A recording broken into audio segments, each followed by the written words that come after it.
2장 5절입니다. 너희도 알거니와 우리가 아무 때에도 아첨하는 말이나 탐심의 탈을 쓰지 아니한 것을 하나님이 증언하시느니라. 우리는 너희에게서든지 하나님에게서든지 사람에게서든지 영광을 구하지 않았노라. 우리는 그리스도의 사도로서 마땅히 권위를 주장할 수 있으나 도리어 너희 가운데서 유순한 자가 되어 유모가 자기 자녀를 기름과 같이 하였으니 우리가 이같이 너희를 사모하여 하나님의 복음뿐 아니라 우리의 목숨까지도 너희에게 주기를 기뻐함을 너희가 우리의 사랑하는 자 되리라. 아멘. 주의 종의 자세라는 제목으로 오늘 말씀을 전합니다. 그러니까 사도 바울을 통해서 배워야 될 것들은 상당히 많습니다. 그 중에서도 보면 주의 종의 자세에 대해서는 반드시 배워야 돼. 그리고 우리가 몸으로 실천해야 될 그와 같은 가르침이라고 볼 수 있습니다. 사도 바울은 고린도 교회에 보낸 편지 고린도전서 11장 1절에서 이렇게 이야기하고 있습니다. 내가 그리스도를 본받는 자 된 것 같이 너희는 나를 본받는 자 되라.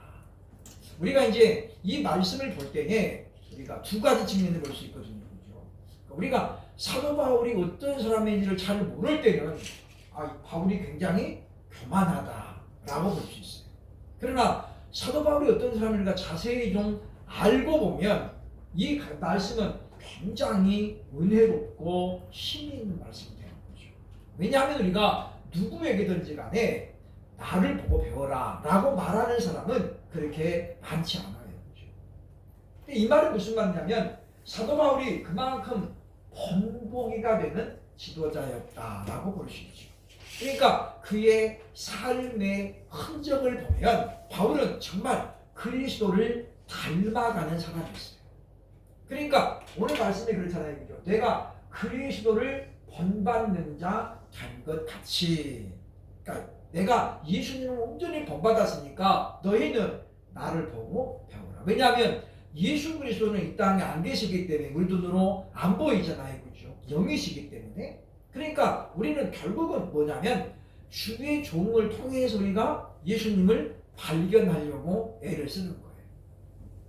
우리 이제 지금은 고임되지만은 우리 옛날 노회의 우리 조경재 목사님이라고 그분이 이제 우리 목사 안수식 때 권면을 해서 연세가 좀 많으신 분인데 그분이 그런 이야기를 자기가 목사 안수 받을 때 어떤 성도가 그랬대요. 그죠? 목사님을 통해서 예수님 보기를 원합니다. 그렇게 이제 봉투를 하나 줬대요. 그죠? 그런데 그분이 그 봉투를 받고 나는데 너무 마음이 이렇게 무겁더라는 거죠. 그러니까 그분이 목사님을 통해서 예수님 보기를 원합니다. 그러니까 이 말이잖아요. 그죠? 근데 그게 굉장히 부담된다. 그래서 이분이 평생을 살면서 그 말씀을 염두에 두고 그 성도가 나를 보고 조금이라도 예수님 모습이 있구나 이거를 주기 위해서 이분이 더 그걸 생각했다는 거예요. 근데 그분이 이제 우리 목사 안수식 때 똑같이 권면을 그렇게 하시는 거예요. 여러분을 통해서 예수님을 볼 수 있기를 원합니다. 그러니까 우리가 그런 어떤 각오 그리고 목표가 있어야만이 우리는 하나님 앞에 선한 일꾼으로 인정될 수 있다는 것입니다.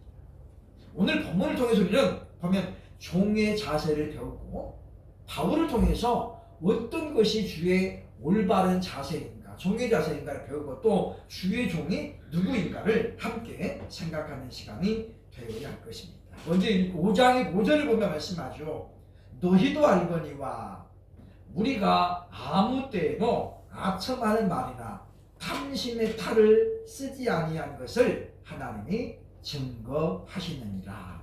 바울은 너희도 알거니와 이런 표현을 잘 써요. 그죠? 로마서 8장 28절도 이렇게 말하죠. 너희가 알거니와. 그러니까 그리스도를 사랑하는 모든 자에게 우리가 합력하여 선을 이루어야 된다라는 걸 이야기하잖아요. 그죠? 오늘도 그렇게 시작을 하고 있는데 보면 바울이 지금 주의 종으로서 갖춰야 될 첫 번째 자세를 뭐라고 말하냐면 우리가 아무 때에도 아첨하는 말을 하지 않았다라고 말합니다. 아첨이라는 것은 아부의 아부죠. 문문에 보면 이렇게 되어 있습니다. 우테, 가르, 포테, 엔, 로고, 칼라케이아스, 콜라케이아스. 이 헬라어가 대문자로 쓰이는 경우는 딱 세 가지가 있다고 했어요. 그죠? 첫째는 고유명사일 때, 또는 두 번째는 명령어일 때, 세 번째는 강조형일 때. 여기 지금 우태는 접속사나 다름없는 거거든요. 그죠? 그런데 여기 지금 대문자로 쓰였잖아요. 그럼 뭐 이거는 강조형이죠. 강조형이죠. 우태, 가르. 왜냐하면 그 말이죠. 왜냐하면 결코 하지 않았다 그 말이에요. 안 했다는 게 아니라 결코 안 했다. 강조형이죠. 그죠? 그러니까 포테 아무 때든지 어느 때든지 그 말이죠. 그러니까 보면 로고 말씀이죠. 그죠? 그러니까 아첨하는 말을 어느 때에도 하지 않았다. 그러니까 주의 종이 가져야 될 첫 번째 자세는 말에 항상 신중함을 가져야 된다. 그러니까 아첨하고 아부하는 말은 언제 합니까? 결국 이렇게 된 거죠. 그렇죠? 아첨과 아부는 같은 말인데 자신의 어떤 목적이나 욕망을 이루기 위해서 상대방의 비위나 기분을 맞추려고 하는 말을 이야기한다는 거죠. 그러니까 우리가 보면 우리 유명한 아부가 있죠. 그죠? 이기붕이가 제2인자였죠. 항상 이승만 대통령이 방귀를 뀌니까 그죠? 각하 시원하시겠습니다. 그렇게 당시 그 사람이 국무총리였는데 그렇게 하니까 좌정에서 그냥 웃음이 쏟아졌지만 그게 아부의 대명사처럼 지금도 회자되고 있어요. 그러니까 이기붕이라는 사람은 실력보다는 아부로 살아남은 사람이죠. 그러니까 제2인자로 굳건히 자리를 지켰던 그런 대표적인 사람입니다. 그렇기 때문에 이 아부나 아첨을 많이 하는 사람은 어떤 사람이에요? 실력은 없는데 실력이 아닌 다른 것으로 자꾸 이제 어떤 기대려고 하는 사람이라고 볼 수 있다라고 하는 것입니다. 그래서 주의 종은 하나님의 말씀만 여과 없이 전하면 돼요. 거기다가 자꾸 이제 보태거나 빼면 안 된다라고 하는 것입니다. 그래서 하나님은 그 다음은 누가 책임져요? 하나님 책임져주는 거예요. 우리가 너무 이렇게 설교를 할 때도 너무 이렇게 쉽게 하려고 하다 보면 말씀이 자꾸 보태져요. 그죠? 우리가 그것은 대단히 조심해야 됩니다. 그래서 하나님의 선지자로 부름받은 사람들은 부름을 받을 때 어떻게 상당한 부담감을 가졌습니다. 예레미야도 그 중에 한 사람이죠. 그래서 예레미야는 1장 7절로 8절에서 이렇게 이야기합니다. 시작. 여호와께서 내게 이르시되 너는 아이라 말하지 말고 내가 너를 누구에게 보내든지 너는 가며 내가 네게 무엇을 명령하든지 너는 말할지어다. 너는 그들 때문에 두려워하지 말라. 내가 너와 함께하여 너를 구원하리라. 나 여호와의 말이라 하시고. 그러니까 앞에 5절 6절에 보면 그런 말이 나와요. 하나님이 예레미야를 부를 때 예레미야가 뭐라고 해요? 저는 아이입니다. 말도 할 줄 모르고 등등 너무 부담됩니다. 그렇게 말해요. 그러니까 하나님 뭐라는 거지? 너는 아이라 말하지 말라. 내가 네 입술에 말을 넣어줄 것이니까 그것만 전하라는 거예요. 그래서 뒤에 가보면 예레미야가 하나님이 똑같은 말씀만 주시니까 누가 힘들어요? 예레미야가 더 힘든 거예요. 그러니까 듣기 좋은 말도 한두 번인데 예레미야가 회개하라 이렇게 하니까 사람들이 누가 좋아하냐고. 그죠? 예레미야가 뭐라고 해요? 하나님 저도 이제 좀 다른 말씀 좀 주세요. 그래요. 그래서 어때 하나님이 똑같은 말씀 주시는 거예요. 왜냐? 유다가 멸망하기 직전에 예레미야가 활동하잖아요. 예레미야가 그리고 예레미야 말기에 어떻게 유다가 망합니다. 바벨론에 의해서. 그러니까 예레미야는 지금 금방 일어날 일을 외치는 거예요. 근데 사람들이 영적으로 다 지금 죽어 있거나 또는 영적으로 지금 잠들어 있는 상태이기 때문에 예레미야가 말을 들어도 사람들이 어떻게 해요? 알아듣지 못해요. 심지어 예레미야 5장 1절로 이하에 보면 예레미야가 뭐라고 그래요? 한 사람을 찾습니다. 너무 유명하죠. 그죠? 아브라함은 의인 10명을 찾았어요. 근데 소돔과 고모라 성이 10명이 없었죠. 그죠? 결국 멸망하는데 예루살렘에는 의인 1명이 없는 거예요. 1명. 그래서 결국은 예루살렘이 망하는 거잖아요. 그러면 하나님께서 왜 예레미야는 그 1명 가운데 안 두셨나 그 말이죠. 그죠? 그러니까 예레미야를 빼고 1명을 찾는 거예요. 결국은 유다가 BC 586년에 바벨론에 의해서 멸망을 당하고 왕들이 어떻게 일부는 어떤 왕은 바벨론 포로로 끌려가고 어떤 왕은 눈을 뽑히고 그렇게 처참하게 유다가 무너지게 됩니다. 그러니까 그럴 때 하나님 뭡니까? 내가 너와 함께하여 너를 구원하리라. 이 굉장히 중요한 말씀이죠. 그러니까 이 말은 무슨 이야기예요? 지금 너를 구원해 이 말은 네가 말을 전하다 보면 어려움을 당할 것이라는 거죠. 그죠? 여기 지금 우리가 잘 보시면 아무 일이 없을 것이다 이게 아니에요. 그죠? 보면 어려움을 당한다는 거예요. 두려워하지 말라는 거죠. 그러나 내가 너와 함께하여 너를 구원하리라. 실제로 예레미야 어떻게 해요? 죽을 위기를 여러 번 넘기죠. 근데 하나님이 어떻게 그때마다 사람을 통해서 하나님이 건져내셔야 되죠. 한 번은 우물에 그죠? 구덩이에 물이 없는데 거기다가 던져놓아요. 그죠? 그리고 하루에 떡 한 덩이만 주는 거예요. 하루에 떡 한 덩이만. 그러니까 예레미야가 어떻게 굶어 죽게 생긴 거죠. 굶어 죽게 생긴 거예요. 하나님이 그때 그 4시 중에 한 사람을 감동시켜가지고 어떻게 해요? 이 예레미야를 건져내게 만들어요. 그러니까 하나님께서 하시는 일은 우리가 짐작을 다 할 수 없다라고 하는 것입니다. 그래서 믿음의 사람들이 소명의식이 약해지거나 사명감이 떨어질 때에 이와 같이 어떻게 해요? 아첨과 아부를 하게 됩니다.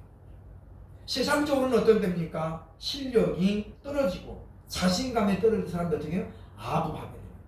윗사람한테 어떻게 보면 잘 보일까? 줄서기를 하고 이렇게 된다는 겁니다. 그러니까 주의 종은 결코 그래서는 안 된다는 거죠. 그래서 우리가 아부하는 말, 아첨하는 말은 안 해야 된다. 두 번째, 탐심의 탈을 쓰지 않았다라는 것인데 이 원문에 보면 탈이라는 말은 없어요. 그죠?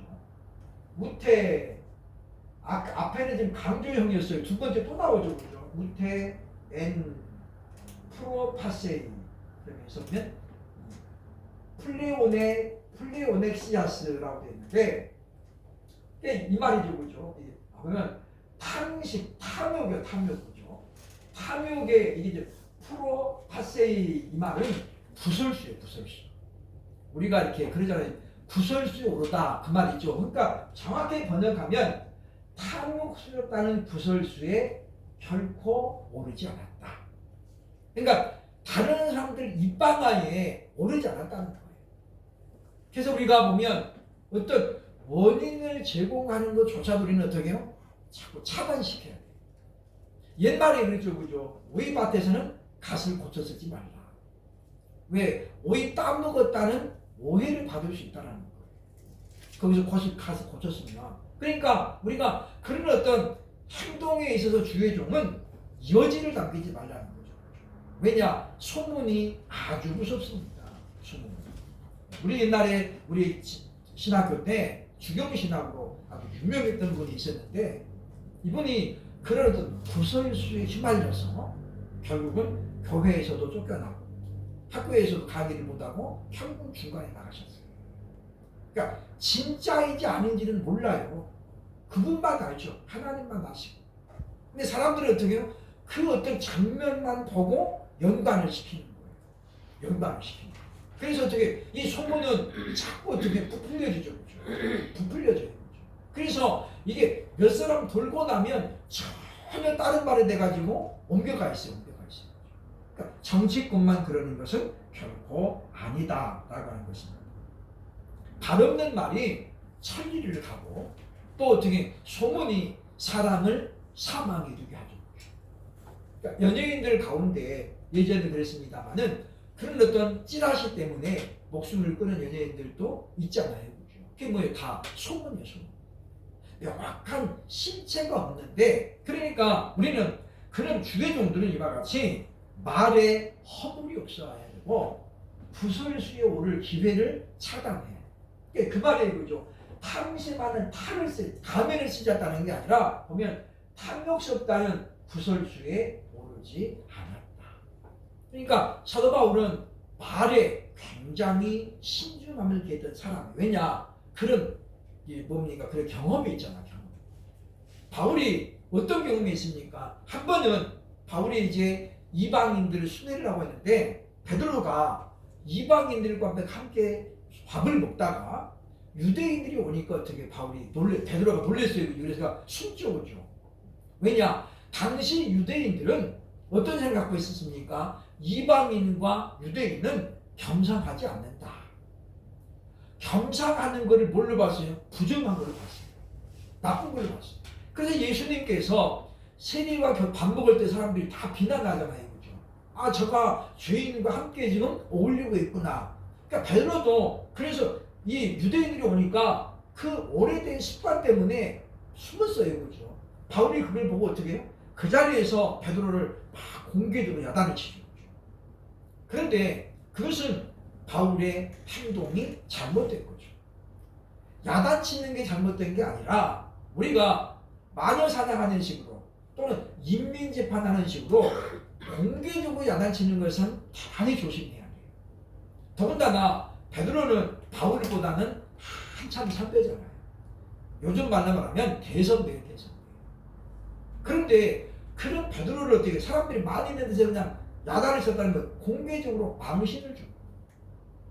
그것에 대해서 바울은 어떻게 나중에 시간이 흐르면서 어떻게 해요? 아, 그게 옳지 못했다라는 것을 깨우치는 거죠.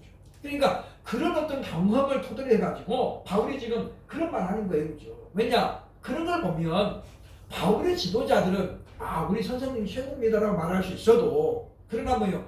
교회에 다니는 성도들은 아, 바울이 지나치구나. 어떻게 이렇게 대선배한테 저럴 수 있냐라고 얘기할 수 있는 것이고 잘못하면 파가 나눠져요. 바울파와 베드로파. 고린도 교회가 그래서 쪼개질 위해가 있었던 거잖아요. 그죠? 그러니까 우리가 보면 너무 사람이 그렇게 일방적으로 나가는 것도 바람직하지 못하고 그러면 어떻게 해야 돼? 그럴 때는 따로 베드로를 불러서 1대1로 얘기해야지. 그죠? 당신이 그렇게 예수를 잘 믿는다 하면서 그럴 수 있습니까? 그러니까 1대1로 해야지 이렇게 공개적으로 야단을 치는 거고요. 굉장히 바람직하지 못하다라고 하는 것입니다. 그 다음에 세 번째 뭐 얘기합니까? 너희가 알거니와 오이다테란 말을 썼거든요. 그렇죠? 오이다테. 그러니까 우리가 아는 것이 두 개가 있어요. 그요? 그노시스가 있고 오이다가 있습니다. 그노시스는 육적이고 그리고 뭐요? 세상적인 지식을 말해요. 경험을 통해서 얻어지는 거죠. 그런데 오이다는 뭐예요? 영적인 지식을 말해요. 계시록 2장 3장에 예수님이 편지하면서 내가 너희를 아노니 그죠? 내가 네 행위를 아노니 그때 보면 다 오이다예요. 그러니까 예수님은 뭘 본다는 거예요? 믿음의 결과인 행동을 보는 것이에요. 그러니까 정확하게 말하면 믿음과 그 결과를 같이 보는 거죠. 그러니까 예수님이 보는 지식이라고 하는 것은 아는 건 뭐예요? 영적인 것과 육적인 것을 다 보는 거예요. 근데 여기도 지금 오이다테란 말을 쓰고 있거든요. 오이다테. 오이다의 이 변형형이에요. 그죠? 여기 지금 증인이 있다라고 말하고 있는데 보면 카도스, 오이다테, 데우스, 마르티스 그 말이죠. 그러니까 카도스 그리고 너희도 그 말이에요. 그리고 너희도 오이다테 알고 있다. 몰라요? 하나님이 마르티스 증거하고 있다는 것이. 그러니까 바울이 이와 같이 두 가지만을 나는 어떤 경우도 사람들에게 잘 보이려고 아부하지 않은 것 그리고 뭐요? 탐욕스러운 구설수 오르지 않으려고 애썼던 것을 누가 안다는 거예요? 너희도 알지만 하나님이 증거하고 계십니다. 그러니까 이 말은 한때 우리가 정치인들이 하나님을 증명해서 내가 하나님 앞에서 맹세하는데 10원도 안 받았어요. 이런 건 달라요. 그렇죠? 우리가 하나님을 증인으로 세우는 것은 그 대단히 심사숙고해야 돼요. 너무 쉽게 생각해요. 그렇죠? 그러니까 하나님 앞에서 이거 이제 코람되고죠. 코람되고. 그러니까 종교개혁자들이 가장 즐겨 썼던 말 중에 하나가 뭐예요? 코람되고. 하나님 앞에서. 우리가 하나님 앞에서 어떻게 살아갈 것인가. 이게 종교 개혁자들의 과제였죠. 과제. 왜? 하나님 우리를 늘 눈동자, 불꽃 같은 눈동자로 보고 계시는데 우리가 이런 상황에서 어떻게 살 것이냐가 중요했다는 것입니다. 그래서 사도행전 20장 17절, 18절에 바울이 평상시 어떻게 살았는가를 우리에게 보여주는 구절이에요. 시작. 바울이 밀레도에서 사람을 에베소로 보내어 교회 장로들을 청하니 몸에 그들에게 말하되 아시아에 들어온 첫날부터 지금까지 내가 항상 여러분 가운데서 어떻게 하였는지 여러분도 아는다니라고 말하죠. 그러니까 바울이 이제 예루살렘으로 지금 돌아가려고 하고 있는 거예요. 그런데 에베소 사람들 되게 자꾸 말리죠, 그죠? 그 가면은 죽습니다. 거기 가면은 잡힙니다. 포박을 당합니다. 그러면서 바울을 못 가게 잡아요, 그죠? 바울도 그를 알고 있죠. 알고 있어요. 그런데 이제 에베소 교회에 있는 장로들을 청해서 이제 이게 되는 거예요, 그죠? 아시아에 들어온 첫날부터 지금까지 내가 어떻게 행하였는지 여러분이 아는 거라. 그러면서 뒤에 나와요, 그죠? 내가 어떤 경우에도 하나님 말씀을 올바로 전하려고 애썼고 내가 눈물로 너희를 위해서 기도했던 거 이런 것들을 쭉 이야기하는 거죠, 그죠? 알아달라고 하는 게 아니에요. 이게 무슨 이야기예요? 그만큼 내가 너희에게 본을 보였다라는 걸 우리에게 강조하고 있다라고 볼 수 있습니다. 그래서 하나님의 사람은 이와 같이 어떻게 해요? 사심을 왜 일하지 않아요? 구약의 대표적인 하나님의 사람 사무엘도 사무엘상 12장 3절을 찾아보면 이렇게 이야기하고 있습니다. 시작. 내가 여기 있나니 여호와와 그의 기름 부음을 받은 자 앞에서 내게 대하여 증언하라. 내가 누구의 소를 빼앗았느냐, 누구의 나귀를 빼앗았느냐, 누구를 속였느냐, 누구를 압제하였느냐, 내 눈을 흘리게 하는 뒤로를 누구의 손에서 받았느냐. 그리하였으면 내가 그것을 너희에게 갚으리라 하니 그들이 이르되 당신이 우리를 속이지 아니하였고 압제하지 아니하였고 누구의 손에서든지 아무것도 빼앗은 것이 없나이다. 사무엘이 10대 중반부터 성전에서 일하기 시작했어요, 그죠? 그러니까 하나님께서 제사장을 삼을 때는 나이가 있어, 나이가 만 30세가 제한이에요, 그죠? 그러니까 예수님께서 왜 30세 때부터 사역을 시작했느냐? 그것은 예수님은 보면 왕권, 선지자권, 그 다음에 뭐요? 제사장직을 다 갖고 계시거든요. 그래서 그리스도의 상권이라고 상권. 그러니까 예수님께서 왕은 2살 때도 할 수 있고 3살 때도 할 수 있어요. 근데 하나님의 법에 제사장은 뭐요? 30살 돼야 할 수 있는 거예요. 그래서 예수님이 30세까지는 기다리는 거예요. 그러니까 예수님도 하나님 말씀을 지키는 거죠, 그죠? 본을 보이시는 거죠. 그러니까 그러나 사무엘은 어떻게 해요? 10대 중반부터 이미 엘리 제사장의 심부름을 하면서 엘리가 경험하지 못했던 것들을 사무엘이 경험하고 엘리에게 알려주죠, 그죠? 그렇기 때문에 이 사무엘이 민족의 지도자로 활동하는 기간은 굉장히 길어요. 그 기간 동안에 사무엘이 이야기하는 거죠. 백성들이 왕을 구하니까 사무엘이 이렇게 이야기하는 거예요. 내가 그동안 수십 년 동안 너희에게 어떻게 했느냐. 내 번위를 통해서 너희에게 내가 절대 나쁜 짓을 안 하는 거죠. 그러니까 백성들이 뭐라고 그래요? 옳다, 옳습니다. 말해요, 그죠? 그러나 사무엘이 결국 물러나게 되는 거예요. 두 아들 때문이죠, 그죠? 네, 두 아들은 아버지와는 전혀 딴판이었어요. 그래서 뇌물받기를 좋아하고 아버지의 명예를 통해서 어떻게 쉽게 살아가려고. 그래서 결국은 왕이 세워지는 것을 볼 수 있다라고 하는 것입니다. 그래서 우리를 판단하는 분이 하나님만 계신 게 아니죠. 사람들이 판단해요. 그러니까 우리가 이제 이 목사님들이 은퇴하고 나면 성도들이 판단을 하죠. 그렇다고 해서 우리가 그것에 너무 우리가 또 예민하면 안 된다라고 하는 것입니다. 그래서 우리가 하나님을 증인히 세우는 것은 바울 같은 사람이 아니면 불가능해요.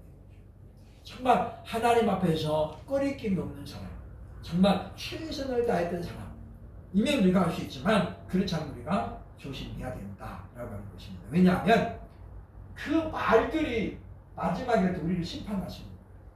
예수님 그랬죠. 그죠? 모세의 말이 너희를 심판하리라. 그러니까 모세가 증거했던 율법을 유대인들이 지킨다고 하면서도 어떻게 해요? 자기들 편리할 대로 다 편집을 해서 편집을 말하잖아요. 그래서 모세가 너희를 심판하리라 말씀하고 있죠. 그렇죠? 6절은 또한 우리는 너희에게서든지 다른 에게서든지 사람에게서는 영광을 구하지 아니하였다. 주의 종이 가져야 될 세 번째 자세가 뭐냐면 사람에게 영광을 구하지 않는 거예요.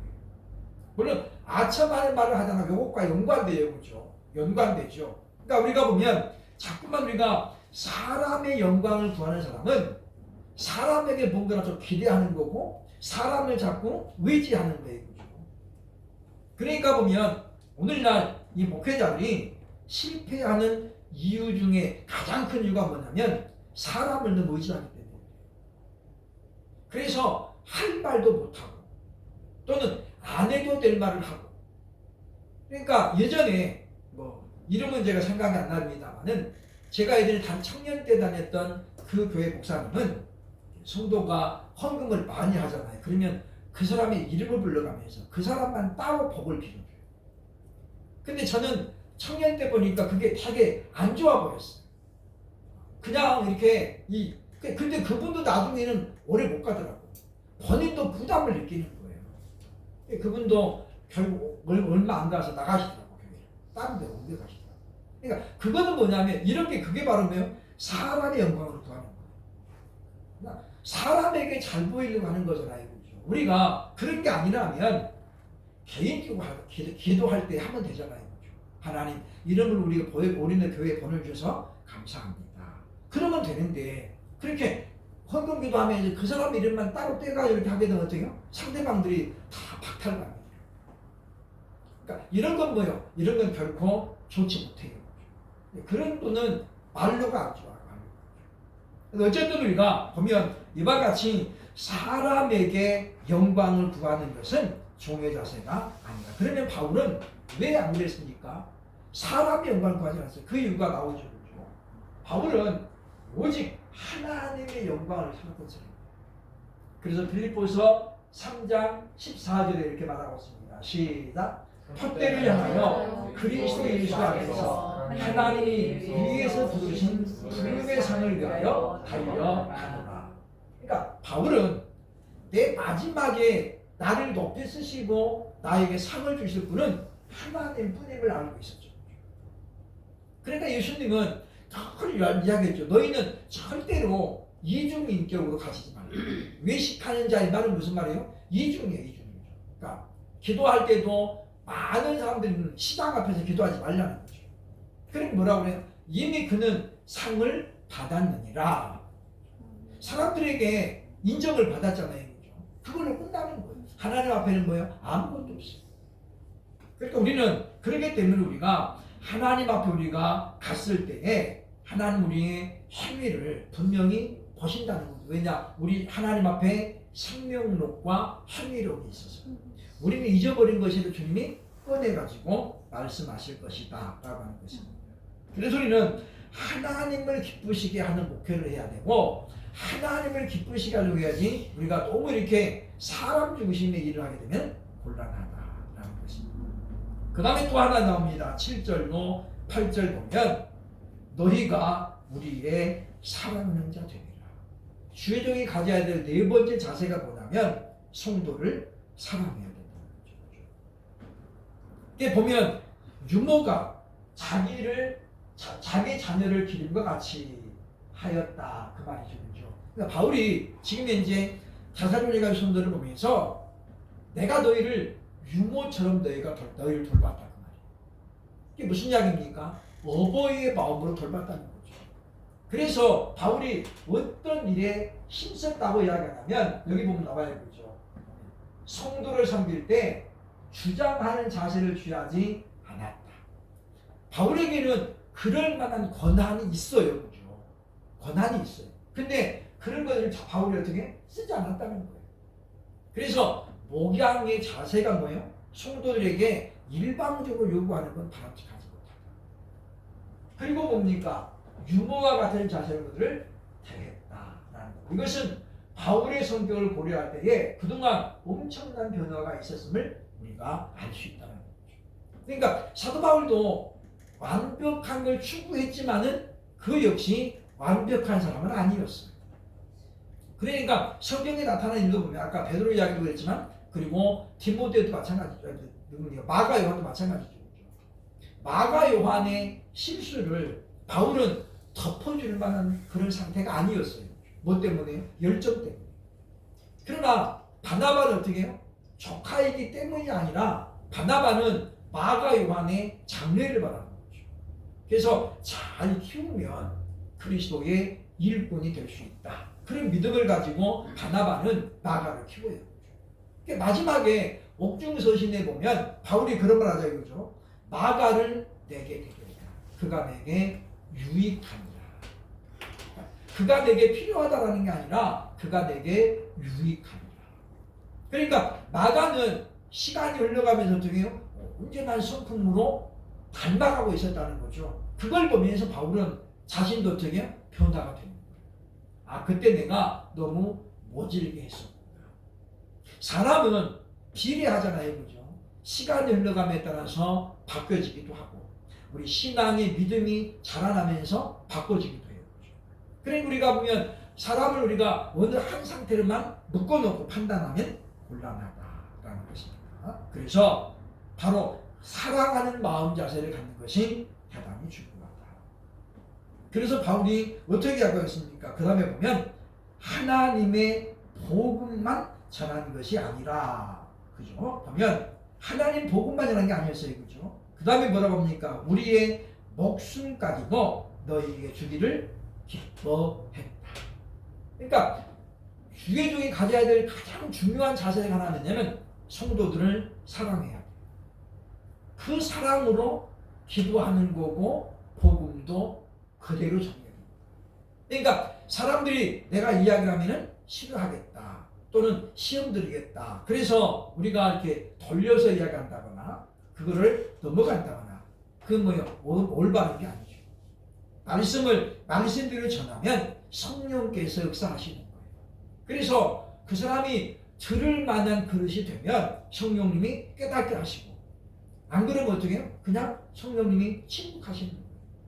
그리고 우리가 보면 그런 결과까지 너무 계산해가지고 하게 되면은 올바른 양육은 불가능해진다라고 하는 것입니다. 그래서 우리는 항상 우리가 하나님의 진리의 말씀을 올바로 전하려고 애를 써야 된다는 거죠. 그래서 주님은 우리에게 뭘 요구합니까? 계시록 2장 10절에 보면 주님 이걸 우리에게 요구합니다. 2장 10절 보겠습니다. 시작. 너는 장차 받을 고난을 두려워하지 말라. 볼지어다 마귀가 장차 너희 가운데서 몇 사람을 옥에 던져 시험을 받게 하리니 너희가 10일 동안 환난을 받게 되리라. 네가 죽도록 충성하라. 그리하면 내가 생명의 멸관을 네게 주리라. 주님은 우리에게 뭘 요구해요? 죽기까지 충성하라는 거예요. 죽기까지 충성하라는 거죠. 그리고 우리가 보면 우리는 주의 종은 마땅히 그 마음을 가져야 돼요. 그리고 우리가 죽을지언정 베드로는 고백했어요. 그죠? 이들이 다 버리고 도망가지 나는 주를 떠나지 않겠습니다. 그런데 어떻게 결국 베드로도 예수님을 부인하고 말죠. 왜냐? 우리 연약함 때문이기도 하지만 아직까지 베드로는 뭐 했어요? 성령을 체험하지 못했거든요. 성령께서 중간중간에 베드로에게 임하셨죠. 그죠? 그러나 성령이 아직 베드로에게 어떻게 해요? 충만하게 인지한 게 아니에요. 마태복음 16장에 주는 그리스도의 살아계신 하나님의 아들입니다. 그랬더니 예수님 그 다음에 바로 뭐라고 했어요? 바요나 시몬아 네가 복이 있도다. 그런데 이를 너에게 알게 하신 이는 하늘에 계신데 아버지시니라. 그러니까 성령님께서 그 순간에 베드로에게 그렇게 역사하신 것 뿐이에요. 그죠? 그러나 아직은 뭐예요? 베드로는 성령이 충만하게 임하지 못한 거예요. 그러니까 바로 다음에 뭐라고 그래요? 주여 그럴 수 없습니다. 예수님이 내가 십자가에 못 박고 죽어야 되라고 그때 베드로가 어떻게 해요? 안 된다는 거잖아요. 그러니까 예수님이 뭐라고 그래요? 금방 칭찬했는데 금방 뭐라고 그래요? 사단아 물러거라. 너는 나를 넘어지게 하는 자다. 그러나 그런 상태 때문에 베드로는 어떻게 자기가 고백해 놓고도 못 지켜요. 그러나 오순절 성령 강림 이후에 성령이 충만하게 마셔서 성령이 베드로를 완전히 어떻게 지배하니까 컵이 이 컵 안에 물이 있는 게 아니라 물이 어떻게 해요? 컵에 이렇게 넘쳐가지고 컵을 지배하는 상태가 되는 게 충만이에요. 충만. 그 상태가 되면 어떻게 베드로의 인간성은 이제 성령에 의해서 다 잠식을 당하는 거죠. 그러니까 어떻게 해요? 그때는 그다음부터는 어떻게 베드로는 어떻게 해요? 아 죽이려면 죽여. 이렇게 나가는 거죠. 그러니까 세상에서 가장 무서운 사람이 어떤 사람이에요? 이판사판. 나 죽이려면 죽여. 이게 제일 무서워. 가진 것이 많은 사람들은 사귀게 됩니다. 가진 게 없는 사람들은 아 절대기라도 괜찮아. 잃을 것도 하나도 없어. 이렇게 되는 거죠. 우리들도 바로 우리가 죽기까지 충성하는 각오를 가져야 되겠다라는 것입니다. 마지막으로 그러면 주의 종은 누구를 가리키냐 그 말이죠. 오늘날 주의 종은 목사들 이렇게 한정되어 있는 걸 생각해 보죠. 우리 성경을 보시면 전혀 안 그래요. 욥기에 보면 욥기 42장에 보세요. 하나님 뭐라고 해요? 내 종 욥. 내 종 욥. 42장에만 3번 연속 나와요. 그럼 욥이 목사였나요? 제사장이었나요? 왕이었나요? 아니죠. 욥은 그때 당시에 하나님을 신실하게 믿었던 하나님의 사람이에요. 선지자가 아니에요. 하나님 뭐라고 해요? 욥을 갖다가 내 종이라고 하죠. 시편에 보면 다윗이 자기를 뭐라고 그래요? 주의 종에게. 다윗이 하나님 앞에는 뭐예요? 나는 주의 종입니다. 그랬어요. 왕이니까.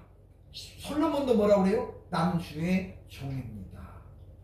사무엘도 하나님의 종이에요. 그죠? 그러면 보면 어떤 주의 종은 어떤 사람이에요? 그리스도 예수를 믿음으로 말미암아 하나님의 일을 하는 모든 사람이 주의 종이에요. 그래서 교회에서는 그런 사람들에게 뭘 줬어요? 직분을 줘, 직분을. 직분을 가지고. 그러니까 직분을 받았다는 건 무슨 이야기입니까? 아, 이 사람이 예수를 믿는 사람으로 교회에서 공개적으로 인정을 하는 거예요. 그죠? 그러니까 그래서 바울은 일꾼을 세우는 것을 항상 신중하라고 했어요. 무슨 이야기입니까? 과부가 인직된 사람은 일꾼 세우지 말라는 거예요. 왜냐? 또 멋진 남자 만나면 언제든지 따라갈 수 있는 가능성이 있으니까 세우지 말라고 했어요. 그래서 나이가 좀 지긋한 사람들을 일꾼으로 세우라. 그렇죠. 그러니까 그 무슨 이야기냐면 바울은 그런 경험을 통해서 깨닫는 거죠. 그렇죠? 우리들도 마찬가지입니다. 그래서 주의 종이라는 이 직분, 칭호는 특정한 사람에게만 사용되는 것은 아니다. 그러니까 보면 우리가 주의 일을 하는 사람, 그 주의 일은 여러 가지가 있잖아요. 그렇죠? 그런 일을 하고 있는 사람은 전부 다 주의 종이에요. 그러니까 우리 자신들이 보면 항상 나도 주의 일꾼이다. 주의 종이다. 하나님이 내게 이런 일을 맡겨주셨다라는 그런 자긍심을 가지고 살아야 되겠다라고 하는 것입니다. 그래서 우리가 옛날처럼 우리가 너무 막 주의 종님, 옛날에는 그 많은 분들이 그랬어요. 그죠? 목회자만 주의 종으로 생각하고 그래서 막 이렇게 종님이란 말이에요. 종이지 무슨 종님이어서 종님. 종은 종이지. 그죠? 그러니까 우리가 그런 표현들이 뭐예요? 지나치게 주의 종을 갖다가 이렇게 높게 보는 그런 경향이 있었던 것이다. 그러나 우리가 성경을 보면 주의 종은 특정한 사람에게 말하는 것이 아니었어요.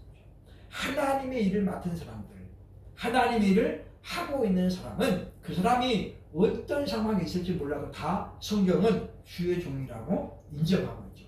그러니까 사도 요한도 종이라고 말하잖아요. 그죠? 종이라고 자신을.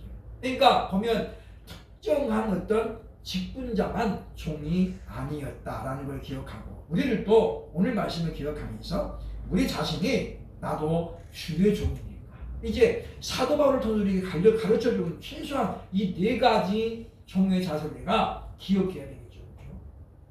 예수님은 종의 자세 중에 첫 번째는 뭐라고 그랬어요? 깨어있는 거예요. 깨어있는 거.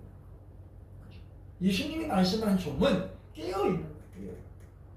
깨어있어야 분별을 하고 주의 뜻을 분별한다는 거죠. 그러니까 예수님이 누가복음 보면 그런 말씀하는 거죠. 마지막 때에 어떤 자가 칭찬받느냐면 주인이 돌아올 때까지 때를 따라 양식을 나눠줄 자가 누구뇨 그랬어요. 그러니까 하나님이 주신 권한을 가지고 사심 있게 쓰는 게 아니라 정말 주인의 뜻대로 쓰는 자가 복이 있다라는 거죠. 그러죠. 이렇게 간 자는 주인이 왔을 때 등에 복이 있는 자가 된다. 우리들도 깨어 있으면서 오늘 본문이 말하고 있는 것처럼 우리가 항상 말에 조심해서 너무 우리가 사람에게 잘 보이려고 아부하지 말고 또 구설수 오르는 행동하지 말고 그 다음에 뭡니까? 우리가 항상 하나님께 영광을 구하는 사람에게 영광을 구하지 아니하고 우리에게 상 주시는 분은 누구니까요? 하나님이십니다. 그런 어떤 목적을 가지고 또 우리가 성도를 지극히 사랑하는 마음을 가지고 그러면서 우리가 주님이 원하는 자세 죽기까지 충성을 다하는 그러니까 바울 곁에 브리스길라가 아굴라 부부가 있었잖아요. 그죠? 그들이 뭐라고? 그들은 나를 위해서라면 눈까지 빼줄 사람이었다. 바울이 그렇다고 해서 눈 하나 빼줘. 그랬다는 건 아니에요. 그죠? 그럴 만큼 바울을 위해서라면 바울 배후에 있는 누구 때문에요? 예수 그리스도 때문에. 브리스길라와 아굴라는 바위 보면 그렇게 살았다는 거예요. 우리들도 이 말씀을 기억하면서 마지막 시대에 우리도 예수님을 온전히 본받아 살면서 사람들이 우리를 보고 여러분을 보고 야, 저 사람 참 예수님 같아. 예수님 같아. 이런 칭찬을 받고 산다면 이 땅에서 그야말로 온전히 믿음에서나 살았다고 우리가 인정받을 수 있습니다. 우리들도 이와 같이 주의 종의 자세를 가지고 늘 실천에 옮기며 살아가는 우리 모두가 될 수 있기를 주의 이름으로 축원합니다. 아멘. 기도하겠습니다.